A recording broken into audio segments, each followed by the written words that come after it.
बिस्मिल्लाहिर्रहमानिर्रहीम। सदाए हयात, voice of life, episode 171A। कल्ब के अफकार की दुनिया, world of ideas of mind. फ़िक्र और ख्याल एक मानवीय चीज़ है जो कई तसव्वुराती जहानों को ज़ेरो ज़बर कर डालता है। कलम में जो एक ख्याल फ़िक्र में तब्दील होता है, इससे कई तसव्वुराती दुनियाएं फ़ौरन अंधी हो जाती हैं।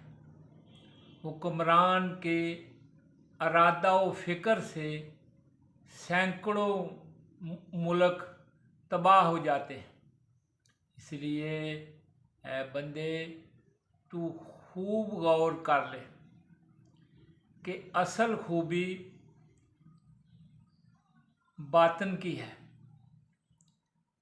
ना कि ज़ाहिर जिस्म की। बातन की पोशीदा ताकतें जिस्म की ज़ाहिरी ताकतों से बहुत ज़्यादा ज़ोर आवर हैं। इसलिए ऐ बंदे, हर वक्त अपने नफ्स से ख़बरदार रह। जो ख्यालात कलम में बार बार आते हैं वो फ़िक्र का दर्जा हासिल कर लेते हैं। फ़िक्र नफसानी ख्वाहिश का रूप धार लेता है और कल्ब को मजबूर करता है कि इस ख्वाहिश की तकमील के लिए इंसानी जिस्म को हुक्म दे कि वो अमल करे और ख्वाहिश की तकमील हो। अगर कोई शख्स ऊंची जगह पर खड़ा हो तो उसका साया नशेबी ज़मीन पर पड़ता है। इसी तरह वो ख्याल जो फ़िक्र में तब्दील हो जाता है, फ़िक्र हमेशा बुलंदी पर होता है और ख्वाहिश नफ्स इंसानी जिस्म में साया की तरह जिस्मानी अज्जा में सरायत करती है। कल्ब इस फ़िक्र को फ़हम व इरादा की छाननी के हवाले कर देता है। बाद में कल्ब जिस्मानी अज्जा को अमल करने का हुक्म देता है। ये फ़िक्र और अमल बाहम जुड़े हुए हैं। हमेशा अमल के साथ वो फ़िक्र भी मौजूद रहता है जो अमल का सबब बनता है। है बंदे, तू गौर कर कि कई मर्तबा तू अबर और बिजली और कड़क की तबाही से डरता है, लेकिन तेरे ख्याल और फ़िक्र से जो तबाहियाँ आती हैं तू उनसे बेखबर है और गफलत में मुब्तला होकर अपने आप को मुतमईन करने की कोशिश करता है। तमाम ख्यालात इस इंसानी नफ्स के अदराक यानी इल्मी बसीरत के दायरे के अंदर गर्दिश करते हैं। जिस नफ्स का अदराक जितना वसी होगा, उसके ख्यालात की दुनिया भी उतनी ही वसी और अरीज़ होगी। एक ख्याल बाज की तरह उड़ता है और शिकार पर झपटता है। एक ख्याल तीर की तरह शिकार को फाड़ने वाला है। एक ख्याल कश्ती की तरह है और साहिल की तलाश में है। और एक ख्याल हर वक्त तरद्दद में है वो कोई शिकार नहीं करता, ना ही कश्ती में सवार होता है। मुख्तलिफ़ किस्म के ख़यालात इंसानी कल्ब की फ़ज़ाओं में रंग बरंगे परिंदों की तरह उड़ते रहते हैं। जब इन परिंदों को कोई शिकार दूर से नज़र आता है तो ये सब परिंदे वहम, गुमान, तरद्दुद और वसवसे की सूरत में इस शिकार पर हमला आवर होते हैं। जब ये शिकार नज़रों से ओझल हो जाता है तो सब परिंदे हैरान हो जाते हैं।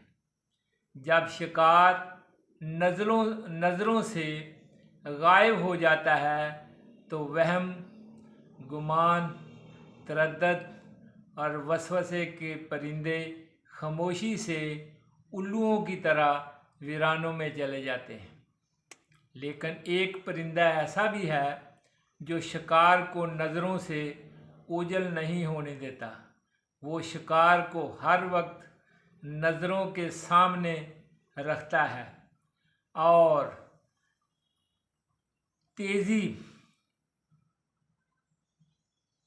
तेज़ी से अकाब की तरह इस शिकार के पीछे भागता है। ये अकाब इंसानी अफकार का परिंदा है जो अपने शिकार को हासिल करने की तगोदाव करता है।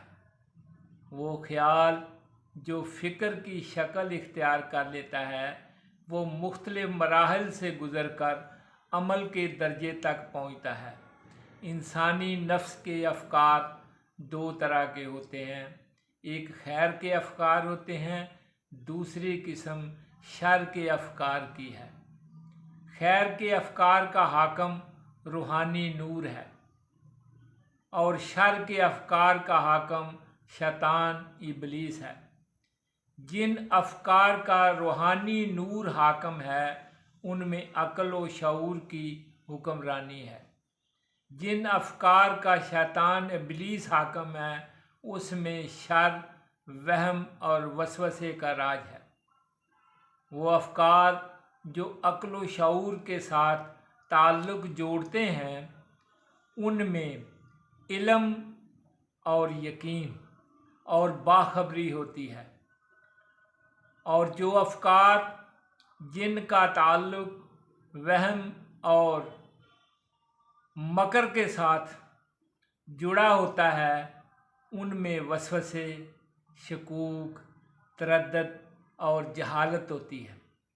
अल्लाह सुब्हानहू ताला ने उम्दा अफकार के लिए दावत दी है। फरमाने इलाही है, वसख्खर लकुम मा फिस समावाति व मा फिल अर्द जमीयम मिन्हु इन्ना फी ज़ालिका लायातिल लिक़ौमिन यतफ़क्करून। नंबर 13 अल जासिया। और मसख्खर कर दी हैं उसने यानी अल्लाह ताला ने, ऐ इंसानों तुम्हारे लिए वो तमाम चीज़ें जो आसमानों में हैं और जो ज़मीन में हैं।